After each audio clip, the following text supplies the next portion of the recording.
Then the Lord spoke to Job out of the storm. He said, "Who is this that obscures my plans with words without knowledge? Prepare to defend yourself. I will question you, and you shall answer me. Where were you when I laid the earth's foundation? Tell me, if you understand. Who marked off its dimensions? Surely you know. Who stretched a measuring line across it? On what were its footings set? Or who laid its cornerstone while the morning stars sang together and all the angels shouted for joy?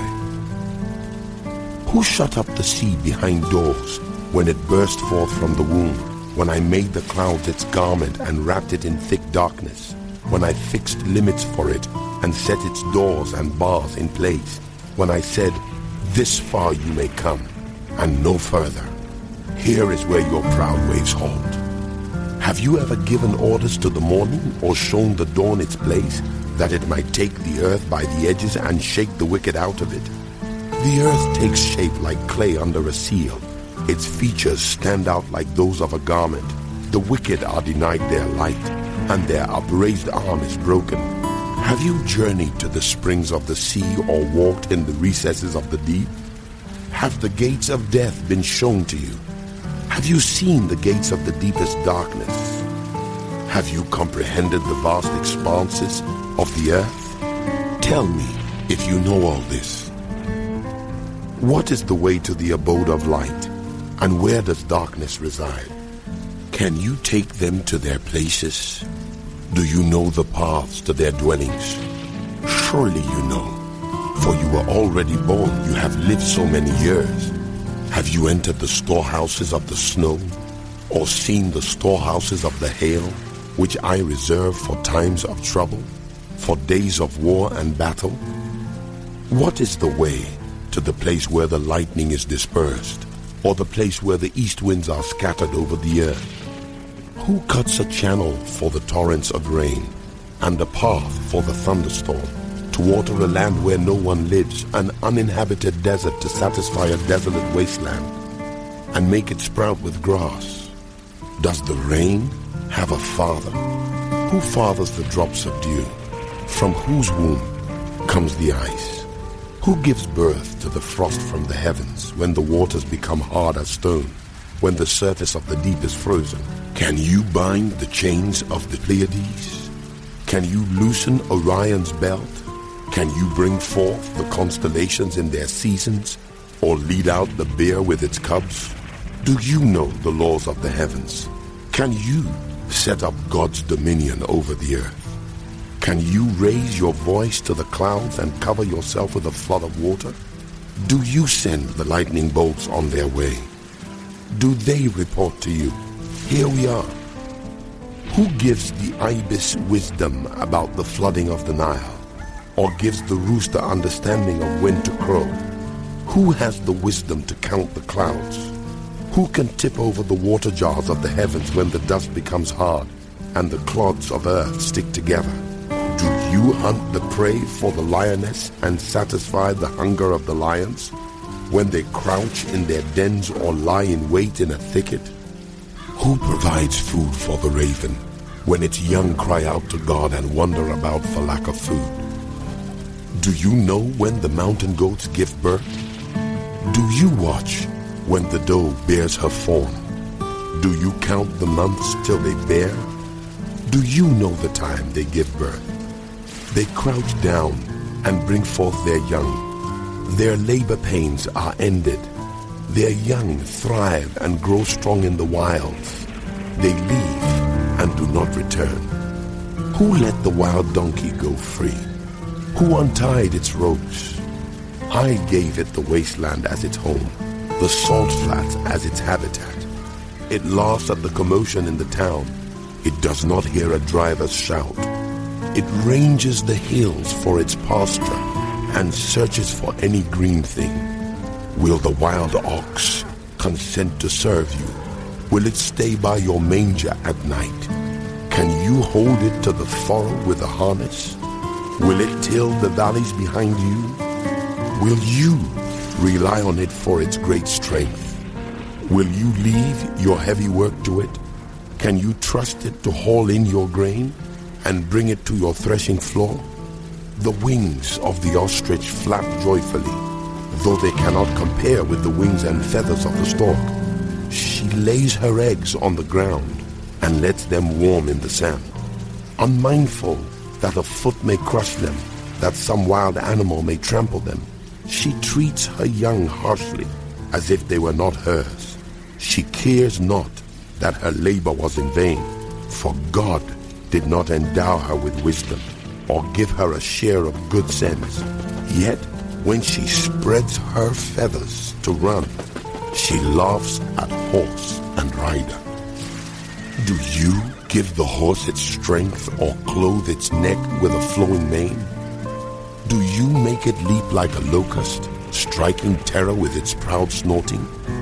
It paws fiercely, rejoicing in its strength, and charges into the fray. It laughs at fear, afraid of nothing. It does not shy away from the sword. The quiver rattles against its side, along with the flashing spear and lance. In frenzied excitement, it eats up the ground. It cannot stand still when the trumpet sounds. At the blast of the trumpet, it snorts. Aha! It catches the scent of battle from afar, the shout of commanders and the battle cry. Does the hawk take flight by your wisdom and spread its wings toward the south? Does the eagle soar at your command and build its nest on high? It dwells on a cliff and stays there at night. A rocky crag is its stronghold. From there it looks for food. Its eyes detect it from afar. Its young ones feast on blood, and where the slain are, there it is. The Lord said to Job, Will the one who contends with the Almighty correct him? Let him who accuses God answer him. Then Job answered the Lord, I am unworthy. How can I reply to you?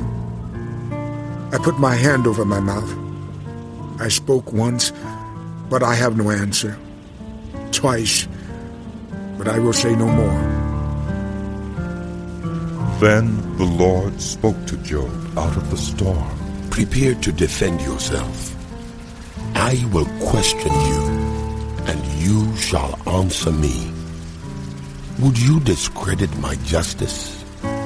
Would you condemn me to justify yourself? Do you have an arm like God's? And can your voice thunder like his? Then adorn yourself with glory and splendor, and clothe yourself in honor and majesty. Unleash the fury of your wrath. Look at all who are proud, and bring them low. Look at all who are proud, and humble them. Crush the wicked where they stand. Bury them all in the dust together. Shroud their faces in the grave. Then I myself will admit to you that your own right hand can save you. Look at the behemoth, which I made along with you, and which feeds on grass like an ox. What strength it has in its loins, what power in the muscles of its belly. Its tail sways like a cedar.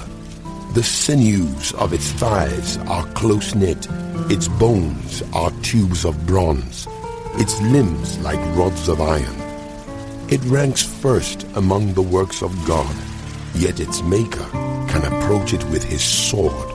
The hills bring it their produce, and all the wild animals play nearby. Under the lotus plants it lies, hidden among the reeds in the marsh. The lotuses conceal it in their shadow. The poplars by the stream surround it. A raging river does not alarm it. It is secure, though the Jordan should surge against its mouth. Can anyone capture it by the eyes, or trap it and pierce its nose? Can you pull in the Leviathan with a fish hook, or tie down its tongue with a rope? Can you put a cord through its nose or pierce its jaw with a hook? Will it keep begging you for mercy? Will it speak to you with gentle words? Will it make an agreement with you for you to take it as your slave for life? Can you make a pet of it like a bird or put it on a leash for the young women in your house? Will traders barter for it? Will they divide it up among the merchants? Can you fill its hide with harpoons or its head with fishing spears? If you lay a hand on it, you will remember the struggle and never do it again.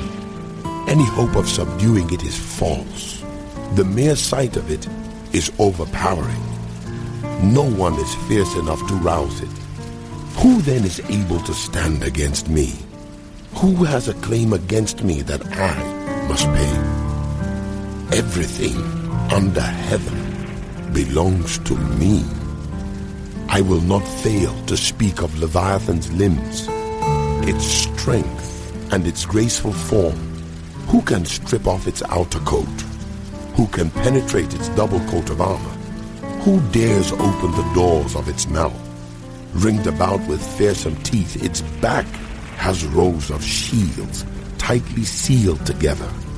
Each is so close to the next that no air can pass between. They are joined fast to one another.